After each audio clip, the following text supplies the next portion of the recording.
Hello and welcome to Forbes India. I'm your host Payal Ganguly. And I'm Himani Kothari. Welcome, Himani. Thanks, Payal. Your recent edition was very interesting. I really enjoyed reading about luxury cars, even though I don't have one. So, It's even more surreal to write those stories while traveling in the metro, Payal. but I thought you drove to work, right? Yeah, but let's not let facts get in the way of a good narrative now, Payal. So, beginning with the kind of pricing we're looking at luxury cars, you've written that Indians are spending almost over a crore or more on luxury cars. Is that true? It is. If you look at Mercedes, for instance, it is the biggest luxury player, and the average price of a car at Mercedes is touching a crore now. That's something. Who are the big guys overall in the luxury segment? And if you could give me some idea. Yeah, so it's your usual suspects. You have the German automakers dominate. You have your Mercedes, your BMW, Audi, and then JLR.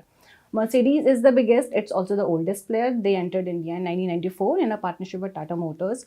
BMW is a very close number two. They are doing about 18,000 units now, and Mercedes is at 19,000. So they're very coming very close to giving competition to Mercedes for the number one slot. Audi has been the long-standing number three in the Indian market, but it's getting very tough competition from JLR, which in FY25 became the number three car maker in India. So JLR is the youngest. It entered India in 2009. Audi and BMW came in 2007, and Mercedes is the oldest. Thinking of the and talking about the youngest player, right? You did mention that a lot of young people are actually buying luxury cars in India and they're younger than their global peers. So, could you tell me exactly how young are these people who can afford a luxury car in India? Yeah. So if you look at if you talk to dealers, Payal, they will tell you that 10 years ago, the average age of a luxury car buyer they were in their 40s and 50s.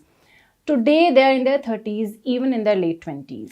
But I think that's a reflection of your demography. India is a very young country.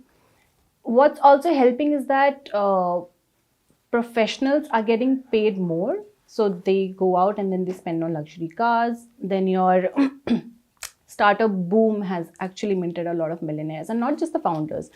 You right now, you cover that field, and you know what kind of wealth has ESOPs generated. So these guys go and they buy luxury cars. Then there's also this mindset shift on spending as a whole.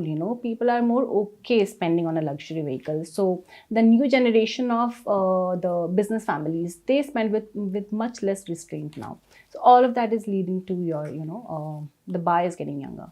Wow. And so these are not typically people who say would have worked for 30, 40 years and then they think, okay, this is my big purchase. No, it's more I closed the funding round. Where's my mug? That's saying something. Also, I wanted to understand, given the younger population, the way they are negotiating deals is also very different. And you wrote about it in one of your stories. Yeah, completely, Payal. So earlier, people would come and they would ask you, okay, what's the final price? These younger guys, they come out with so much research. They're more aware. They know what are the pricing across different cities. They know what they can get instead of just a cash discount. So they'll ask for servicing packages. They'll ask for a better financing scheme and a whole host of things. So it's not just price. It's also, for the lack of a better word, they're more in love with their cars compared to the older generation for whom it was just a purchase. And for these guys, it's more, emotional. It's an emotional driven purchase. Right. So from a status symbol to more of a personality Yes, symbol. exactly. Okay. Interesting. So you did mention that people want to be a part of these luxury clubs and a specific brand of luxury cars. So can you tell me a little bit more about it? Yeah, Payal. So for car makers, their relationship with the customer doesn't stop at selling the car. It actually starts there. So because they want to make you a lifetime customer for them.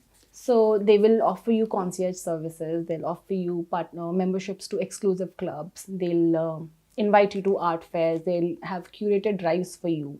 So basically, a lot of money can't buy experiences, and to make you feel like a part of an exclusive club. That's what Right. they're offering. It's almost like an ecosystem of sorts. Yes, they're trying to build a whole ecosystem around having a car and then feeling that part of being an exclusive club. Right. Also, we would like to know a little bit more about money. So, if you could tell me how much tax does one pay when you're buying a luxury car? Short answer, Pile, a lot. The longest, it depends on how the car comes into the country.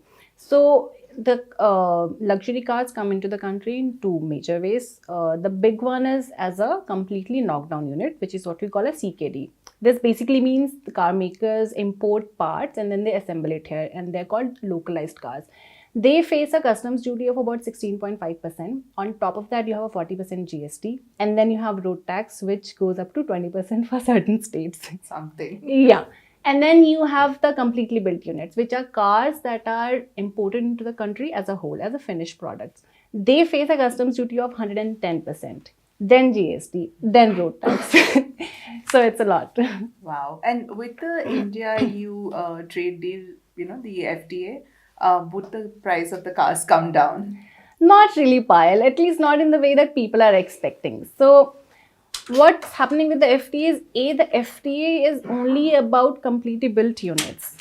And most of the cars sold in India are completely knockdown units, which means they're localized, which means they anyway do not face that 110% duty. They're facing that the 16.5% duty. So nothing happens there for majority of cars. What's changing is the cars that are imported as a whole, they will get cheaper, but you have to also think about it in the sense that these duties of 110% plus 40 plus 20, car makers do not pass these on entirely. They absorb a lot of it. So the cars in India that are imported as a whole, they're priced for the Indian market. So they're not actually going to get cheaper, as cheap as people are thinking or saying on social media. Suppose I want to buy a luxury car, and you did mention that the used car space in luxury cars is increasing. So hypothetically, why is that? And, is that going to overtake the new car market? In terms of growth, it actually is growing much faster than the new car market. So the growth in the used car market is about 16%, whereas the new car market grew about 2% last year. The growth was, I think, 6% in 2024. Why though? Like, is there a specific reason?